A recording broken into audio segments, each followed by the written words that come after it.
Justice Bhushan Ramakrishna Gavai Bharat के 52वें मुख्य न्यायाधीश बन गए हैं। भारत के मुख्य न्यायमूर्ति श्री भूषण रामकृष्ण गवई। जस्टिस गवई देश के पहले बौद्धिस्ट और दूसरे दलित मुख्य न्यायाधीश बने हैं। मैं भूषण रामकृष्ण गवई जो भारत के उच्चतम न्यायालय का मुख्य न्यायमूर्ति नियुक्त हुआ हूँ। जो भारत के उच्चतम न्यायालय का मुख्य न्यायमूर्ति नियुक्त हुआ हूँ। और यह सूचना उस समय ज्यादा खास बन जाती है जिस समय ग्वालियर के एक न्यायालय में बाबा साहब डॉक्टर भीमराव अंबेडकर की प्रतिमा लगाने वाली जगह पर विरोध करते हुए कुछ वकीलों ने तिरंगा फहरा दिया और बाबा साहब की प्रतिमा नहीं लगने दी। वहीं दूसरी तरफ एक वीडियो वायरल होती है जब उत्तराखंड में एक मंदिर में दलित समाज के लोग नहीं जा सकते, इसलिए वो सड़क पर ही कुछ पैसा दान दक्षिणा चढ़ा रहे हैं, वहीं माथा टेक रहे हैं। उन्हीं के हाथ से छुआ हुआ पैसा दान में स्वीकार करके मंदिर में जा सकता है, मगर वो दलित मंदिर नहीं जा सकते। इसके बीच में जस्टिस बी.आर. गवई का देश का मुख्य न्यायाधीश बनना एक शानदार दृश्य दिखाता है। बाबा साहब डॉक्टर भीमराव अंबेडकर के सपनों का भारत बनता हुआ दिख रहा है। उसमें देश के सबसे उच्च पद पर एक बुद्धिस्ट दलित अब बैठेंगे। मैं भूषण रामकृष्ण गवई जो भारत के उच्चतम न्यायालय का मुख्य न्यायमूर्ति नियुक्त हुआ हूँ। जो भारत के उच्चतम न्यायालय का मुख्य न्यायमूर्ति नियुक्त हुआ हूँ। सत्य निष्ठा से प्रतिज्ञा करता हूँ। सत्य निष्ठा से प्रतिज्ञा करता हूँ। सत्य व निष्ठा की प्रतिज्ञा लेती हुई ये तस्वीरें और वीडियो आपको एक दूसरा पैगाम दे रही होगी। जिस देश में विंग कमांडर व्योमिका सिंह और कर्नल सोफिया कुरैशी जब देश में ऑपरेशन सिंदूर के लिए एक चेहरा बनकर के सामने आई तो ऐसा लगा कि ये मनुस्मृति वाला भारत नहीं, ये संविधान वाला भारत बन रहा है। भारतीय जनता पार्टी जिसने कुछ साल पहले तक महिलाओं को सेना में आने के विशेष अवसर को रोकने की कोशिश की, बाद में वो पास हुआ और बाद में पता चला कि महिलाएं घर में कैद होकर के असूर्यम पश्चा नहीं होंगी। अब महिलाएं देश को सबसे बड़े पदों पर बैठ करके चलाने का काम भी करेंगी। जिन दलितों पिछड़ों को कल तक कहा जाता था कि उनमें मेरिट नहीं है, वो आरक्षण की बैसाखी से आगे बढ़ते हैं और आरक्षण के नाम पर उनकी काबिलियत को हमेशा उपेक्षित और हास्यास्पद बनाने वाले देश में आज एक दलित चीफ जस्टिस ऑफ इंडिया बनकर के बैठा है। बधाई दीजिए बाबा साहब के संविधान को। जस्टिस भूषण रामकृष्ण गवई 1960 के नवंबर महीने की 24 तारीख को महाराष्ट्र के अमरावती में पैदा हुए। उनके पिता आर.एस. गवई एक मुख्य अंबेडकरवादी नेता रहे जिन्होंने बाबा साहब डॉक्टर भीमराव अंबेडकर के साथ ही बौद्ध धर्म की दीक्षा ली। बाद में चल करके Republic party of India Gavai गुट के अध्यक्ष बने और उन्होंने अंबेडकरी मिशन फूले शाहू अंबेडकर के सामाजिक आंदोलन को आगे बढ़ाने में बहुत बड़ी भूमिका निभाई।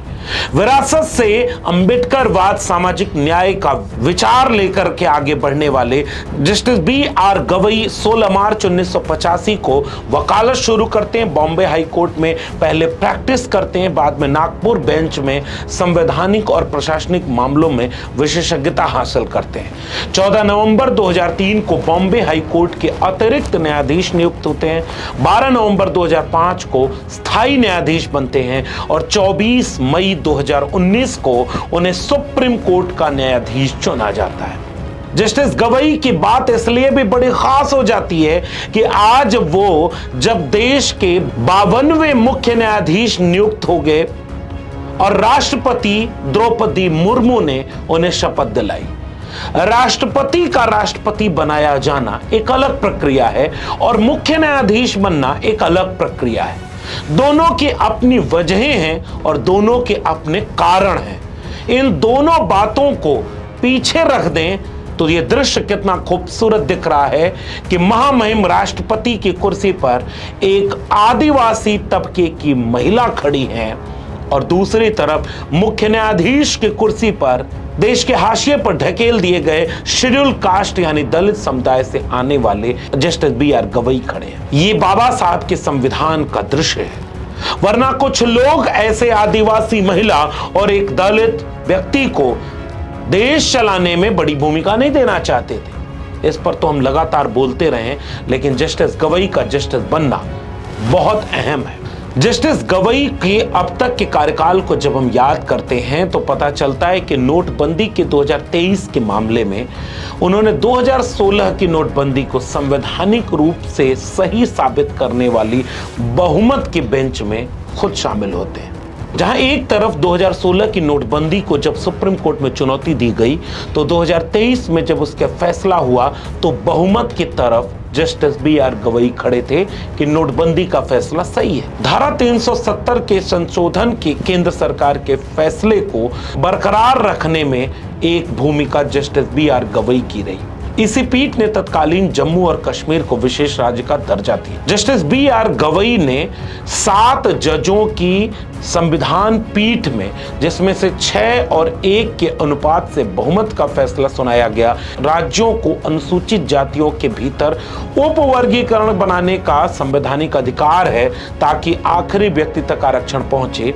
इसमें भी जस्टिस बी.आर. गवई इस फैसले के पक्ष में खड़े थे। यानी नोटबंदी से लेकर 370 और SC ST में सब कैटेगराइजेशन, इनमें अगर आप जस्टिस बी.आर. गवई का अब तक का रिकॉर्ड देखेंगे तो वह रिकॉर्ड सामान्य नागरिक के कॉमन सेंस के खिलाफ है।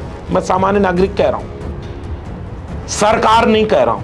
इसलिए जस्टिस गवई यहां अलग जगह खड़े हुए दिख रहे हैं। वहीं दूसरी तरफ एक जस्टिस गवई है, जो जस्टिस गवई उन 5 न्यायाधीशों की पीठ में शामिल हुए जिन्होंने पॉलिटिकल फंडिंग के लिए इस्तेमाल की जाने वाली चुनावी बॉन्ड योजना को रद्द किया। बुलडोजर एक्शन पर कड़ा संदेश देने का फैसला लिखने वाले जस्टिस बी.आर. गवई हैं। ऐसे कई मामले और रहे जिन्होंने देश की राजनीति में खासा असर डाला है। देश की कई बड़े फैसले जिसमें जस्टिस बी.आर. गवई शामिल रहे हैं, वे अब एक दूसरे जस्टिस बी.आर. गवई के चेहरे के रूप में हमारे सामने हैं, जिनसे देश को ज्यादा उम्मीदें हैं।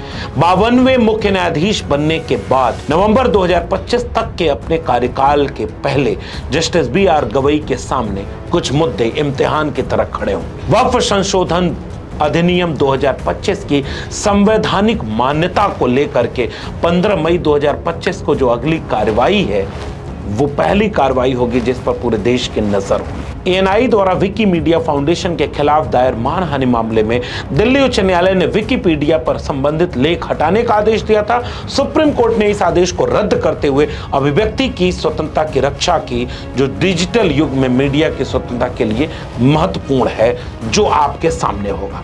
राजस्थान सरकार द्वारा 237 करोड़ के विज्ञापन घोटाले में उच्च न्यायालय के फैसले को चुनौती दी गई है और यह भी सुप्रीम कोर्ट में सामने आएगा, जो प्रशासनिक और राजनीतिक जवाबदेही के लिए एक बड़ा अहम फैसला साबित हो सकता है।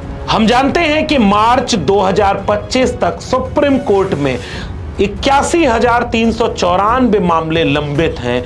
जस्टिस गवई के नेतृत्व में उम्मीद देश करेगा कि सकारात्मक, संविधान सम्मत, सरकार के दबाव में आए बिना जनता के पक्ष में खड़े होकर सुप्रीम कोर्ट में वो फैसला होगा जो एक बैरिस्टर बाबा साहब अंबेडकर के अगुवाई में बने संविधान की मूल भावना को और मजबूत करेगा, देश में लोकतंत्र को और मजबूत करेगा और संवैधानिक संस्थाओं पर भरोसे को और कायम करेगा। इसकी बानगी इस रूप में देखी जा सकती है कि जहां एक तरफ रिटायर होने के बाद न्यायाधीश बड़े बड़े पदों की लालच में पहले के फैसलों को प्रभावित करने के संदेह में घिरे हुए हैं। जस्टिस गवई ने अपने शपथ ग्रहण के पहले ही इस बात का इशारा कर दिया कि वो रिटायर होने के बाद ऐसा कोई पद नहीं लेंगे। उन्होंने एक बातचीत में कहा कि मेरी न तो कोई राजनीतिक महत्वाकांक्षा है, न मैं रिटायर होने के बाद कोई पद लूंगा। हम जानते हैं कि 1989-90 में जस्टिस पी सत्यनारायण रेड्डी ने रिटायरमेंट के बाद आंध्र प्रदेश के राज्यपाल का पद ग्रहण कर लिया।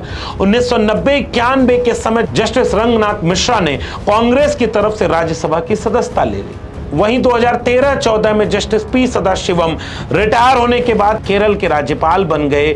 2017 में रिटायर होने वाले जस्टिस JS खेहर प्रधानमंत्री मोदी द्वारा नियुक्त लोकपाल चयन समिति के सदस्य के तौर पर आ गए। 2018-19 में रिटायर होने वाले जस्टिस रंजन गोगोई ने बीजेपी के सहयोग से राष्ट्रपति द्वारा मनोनीत होकर के राज्यसभा की सदस्यता ले ली। वही जस्टिस रंजन गोगोई जो अयोध्या विवाद से लेकर के राफेल डील तक के तमाम बड़े फैसलों में शामिल रहे। न्यायपालिका पर सबको भरोसा है। पिछले दिनों सुप्रीम कोर्ट ने जैसे राज्यपालों से लेकर के वक्फ संशोधन बिल पर जिस तरह की कार्रवाई की, लोगों को यह उम्मीद जगी कि एक तरफा सरकारी पक्ष ही हावी नहीं होगा। अब जस्टिस गवई के सामने इस बात का इम्तिहान होगा कि जस्टिस गवई भारत में लोकतंत्र को, संवैधानिक मूल्यों को, अभिव्यक्ति की आजादी को, हाशिए की पड़ी आवाजों को कितना मजबूत कर पाते हैं, तानाशाही प्रवृत्तियों को एक तरफा लादे जा रहे कानूनों को कितना संतुलित कर पाते हैं। जस्टिस गवई बाबा साहब डॉक्टर भीमराव अंबेडकर की सामाजिक न्याय की विरासत से गहरे तौर पर जुड़े हुए हैं। वो बाबा साहब के मिशन और आंदोलन से वाकिफ हैं। वो सामाजिक न्याय के विचार से वाकिफ हैं। इसलिए उम्मीद की जाती है कि एक ऐसे जस्टिस गवई हमारे सामने होंगे जो नवंबर 2025 तक इस देश जो इम्तिहान की घड़ी की तरफ बढ़ रहा है उसे कुछ ऐसे फैसले देंगे जिससे संवैधानिक लोकतंत्र मजबूत होगा और लोगों को सुप्रीम कोर्ट में आस्था बढ़ेगी। आपका क्या मानना है इस पूरे प्रकरण पर नीचे कमेंट बॉक्स में जरूर बताइएगा। अगर आपको ये वीडियो पसंद आई हो तो इसे लोगों तक शेयर जरूर करिए।